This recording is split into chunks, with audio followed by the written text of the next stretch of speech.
Everyone chases faster gains. There's a whole industry selling ice baths, mega sets, and no pain, no gain. Billions of dollars built on urgency. This isn't hype. It's the actual system your body runs on. The one nobody sat you down and explained, because confusion sells better than clarity.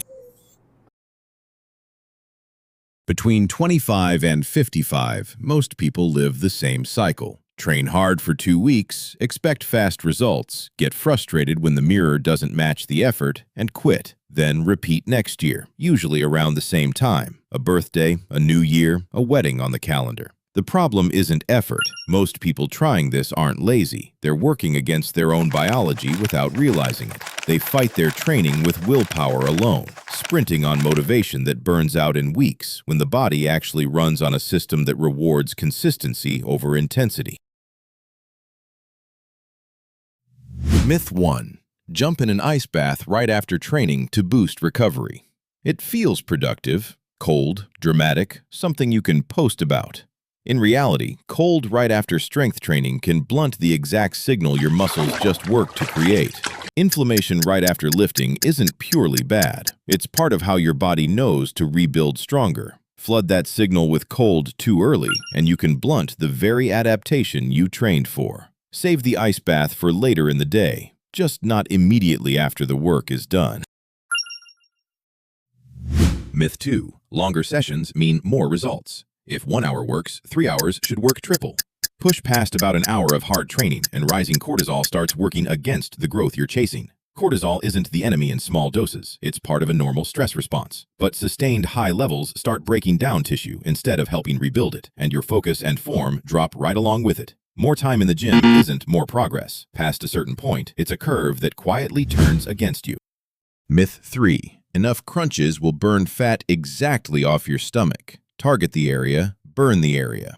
It's an intuitive idea. It's also not how the body works. Fat loss doesn't work by zip code. When your body taps into fat stores for energy, it pulls from a body-wide reserve, decided largely by genetics and hormones, not by which muscle happened to work hardest that day. Your abs might get stronger under there. The fat covering them responds to your overall calorie balance, not your rep count on one exercise.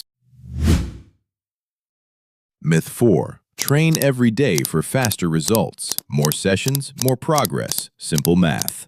Except muscles don't grow during the workout. They grow afterward, and that repair takes roughly 48 hours for the muscle group you trained. Train the same muscles again before that window closes, and you're interrupting a repair that hasn't finished yet. Skip recovery, and you're not speeding up progress. You're working against the very process that makes the training worth doing in the first place.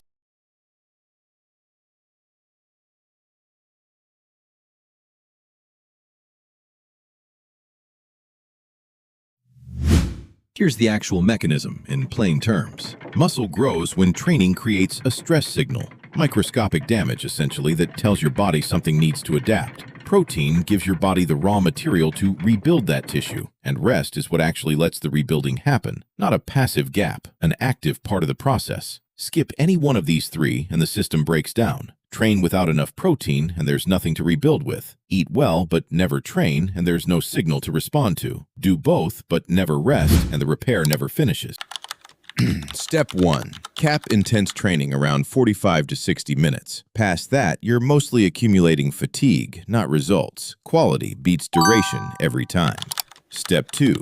Let 48 hours pass before hitting the same muscle group again, so the repair actually finishes before you interrupt it. Step 3. Apply cold and heat as separate recovery tools, hours after training rather than immediately. Timing changes whether they help or hurt.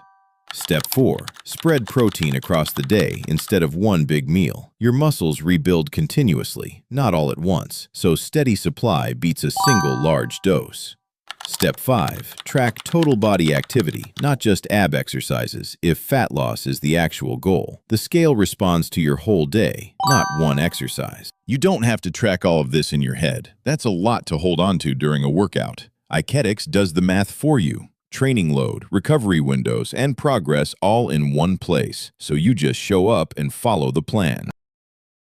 Realistic timeline, so you know what to actually expect.